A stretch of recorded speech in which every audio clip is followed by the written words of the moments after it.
Bab 888. Jangan sampai ada darah. Raja Guan terlihat sangat puas melihat Herman yang sedang berlutut dan menangis terseduh-seduh. Akhirnya semua kerja keras yang dia lakukan hari ini tidak sia-sia. Bangunlah. Raja Guan membantu Herman berdiri. Setelah Herman tenang, dia tiba-tiba bertanya, "Kelak kalau masih ada kesempatan, apa kamu masih akan menyerang Jerry?" Herman terdiam sesaat dan akhirnya mengerti apa maksud Raja Guan. Herman menggelengkan kepalanya. "Tidak." "Kenapa?" tanya Raja Guan. "Seperti yang ayah katakan, dia bisa tumbuh dari orang biasa dan menjadi puncak alam raja hanya dalam 5 tahun. Dia ditakdirkan untuk menjadi orang yang luar biasa. Orang seperti itu pasti ada latar belakang seni bela diri yang kuat atau bakat seni bela diri yang luar biasa. Tapi apapun itu, semuanya bukanlah sesuatu yang bisa disinggung oleh keluarga kerajaan Raja Guan dengan mudah. Mungkin saja keluarga kerajaan juga tidak berani melawannya." Herman berkata dengan wajah serius, "Aku tidak hanya tidak akan dendam padanya, tapi aku sangat berterima kasih padanya. Kalau bukan karena dia, aku tidak akan pernah berkembang. Kalau ayah tidak keberatan, dalam waktu tertentu setelah aku pulih, aku akan pergi ke kota Yan untuk mencarinya dan menebus kesalahanku." Raja Guan menggelengkan kepalanya. Ketika Herman merasa kebingungan, dia mendengar Raja Guan berkata, "Sudah terlambat kalau menunggumu pulih. Sekarang pergi dan carilah dia untuk meminta maaf dan memohon pengampunannya." "Baik, ayah." Herman mengetahui kualitas Jerry, juga tahu Raja Guan menghargai Jerry. Akan tetapi, dia tidak menyangka Raja Guan akan menghargai Jerry sedalam itu. Herman langsung menyetujuinya. Di sisi lain, Jerry berada di rumah Dr. Feng membantu Viola untuk menangani pemakaman Dr. Feng. Charles juga terbangun, tetapi luka tembaknya sangat parah sehingga dia tidak bisa bangun untuk sementara waktu dan hanya bisa berbaring di ranjang rumah sakit. Setelah mengetahui Dr. Feng telah meninggal dunia, Charles terus menyalahkan dirinya sendiri. "Ini semua salahku. Kalau aku tidak begitu pelin-pelan dan membohongi Kak Chen dengan masuk ke keluarga kerajaan Raja Guan sendirian tanpa memberitahu Kak Chen, aku tidak akan berakhir ditembak.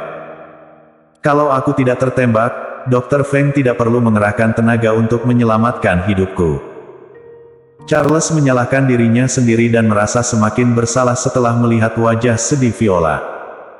Orang yang mati sudah tiada, jadi jangan salahkan dirimu sendiri. Sepertinya walaupun Dr. Feng tidak menyelamatkanmu, mungkin saja dia sudah tidak punya banyak waktu lagi. Toro menghiburnya, "Bagaimanapun, kita pergi mencari Dr. Feng karena lukamu yang parah dan memberinya kesempatan untuk menyerahkan satu-satunya kekhawatirannya kepada Tuan Yang. Ini juga bisa dianggap sebagai akhir dari kekhawatiran terbesar Dr. Feng." Sebenarnya setelah dipikirkan, semalam Dr. Feng sengaja memaksa Tuan Yang menikahi Viola. Dia tahu bahwa hidupnya sudah tidak lama lagi, jadi dia sengaja mencoba memaksa Tuan Yang dengan menyelamatkan hidupmu. Dia tahu Tuan Yang sudah memiliki istri dan anak perempuan, tapi dia tetap memaksanya karena ingin membuatnya merasa bersalah. Hanya ketika Tuan Yang berhutang budi pada Dr. Feng, dia pun bisa meninggalkan Viola mati dengan tenang. Toro bisa melihat kalau ini memang apa yang Dr. Feng pikirkan. Sekalipun demikian, Charles masih merasa bersalah dan merasa Dr. Feng menghabiskan terlalu banyak tenaga untuk menyelamatkan dirinya sendiri yang mempercepat kematiannya. Kelak Viola tidak hanya akan menjadi adik Kak Chen, tapi juga adikku. Aku tidak akan pernah mengampuni siapapun yang berani menindasnya." Charles berkata dengan tegas. Toro berkata dengan penuh emosi, "Kalau begitu, Dr. Feng pun bisa beristirahat dengan tenang." Tepat ketika semua orang sedang mengurus kematian Dr. Feng, sebuah Rolls-Royce hitam perlahan berhenti di gerbang halaman kecil. Seorang pria muda keluar dari mobil dan masih ada 2 pengawal kekar yang bergegas mengikuti wanita muda itu. Mereka pun bergegas memasuki halaman kecil itu. "Halo, apakah Dr. Feng ada?" Pria muda yang memimpin itu melirik ke arah beberapa orang di dalam halaman sambil bertanya. Jerry mengernyitkan dahi sambil menatap pria itu dan berkata, "Dr. Feng telah meninggal dunia." "Apa?" Raut wajah pemuda itu berubah drastis setelah mendengar kata-kata Jerry. Meskipun dia sudah melihat peti mati begitu masuk, dia tidak menyangka orang di dalam peti mati itu adalah Dr. Feng. Kalau tidak ada urusan lain, silakan pergi. Jerry berkata dengan santai. Maksud dari ucapan untuk meminta tamu keluar sudah diutarakan dengan sangat jelas. Akan tetapi, pemuda itu mengernyitkan dahinya. Tidak mungkin. Kemarin bawahanku baru mengetahui keberadaan Dr. Feng dan masih baik-baik saja. Kok hari ini langsung meninggal? Pasti karena Dr. Feng tidak mau membantu, jadi dia sengaja menolak untuk bertemu dengan kami, kan?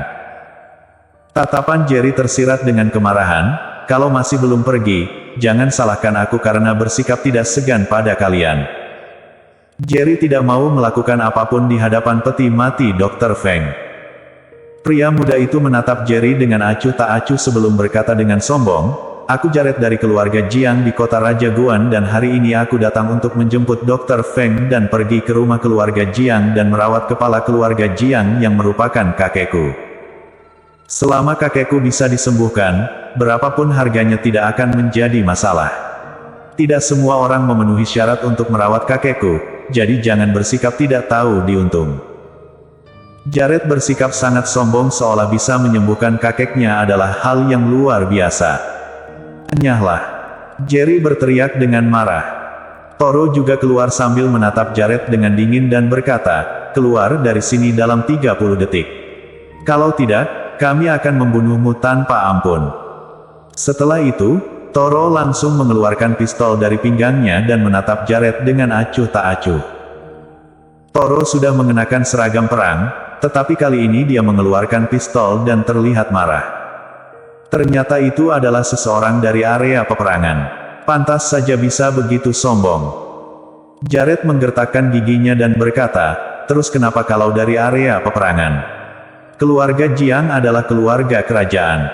Kalau kamu berani menyinggung keluargaku, itu sama saja dengan kamu menyinggung keluarga kerajaan. Siapa yang berani menyerangku di dalam kota Raja Guan?" Sikap Jared sangat angkuh seolah-olah dia sama sekali tidak khawatir Toro akan menembak dan membunuhnya. Sorot mata Toro menjadi semakin penuh dengan niat membunuh. Sekarang dia mengikuti Jerry datang ke kota Raja Guan kali ini dan atasan bisa saja langsung memberi perintah. Toro saja berani membunuh anggota keluarga kerajaan Raja Guan, apalagi keluarga bawahan dari keluarga kerajaan Raja Guan. Karena kamu begitu ingin mati, aku akan mengabulkannya. Toro berkata dengan acuh tak acuh sambil membuka pengaman pistol, meletakkan jari telunjuknya di pelatuk dan hendak menariknya. Baru pada saat ini Jared menyadari kalau Toro benar-benar berani membunuhnya dan tertegun sejenak. Jangan gegabah. Jared mulai panik. Jangan sampai ada darah di hadapan peti mati Dr. Feng. Jerry hanya berkata dengan cuek tanpa menatap Jared. Toro langsung mengerti maksud Jerry. Tidak boleh ada darah di hadapan peti mati Dr. Feng, yang berarti tidak masalah di tempat. Melihat Toro menodongkan pistol ke arah kepala Jared, kedua pengawal keluarga Jiang mengambil langkah maju untuk melindungi Jared. Tadi Toro menodong kepala Jared, tetapi sekarang dia menodong pengawalnya. Sikap Jared malah menjadi lebih sombong dan bersembunyi di belakang kedua pengawal sambil berkata pada Toro, "Beraninya kamu menodongkan pistol ke arah kepalaku di kota Raja Guan, sudah bosan hidup, ya?" Bersambung.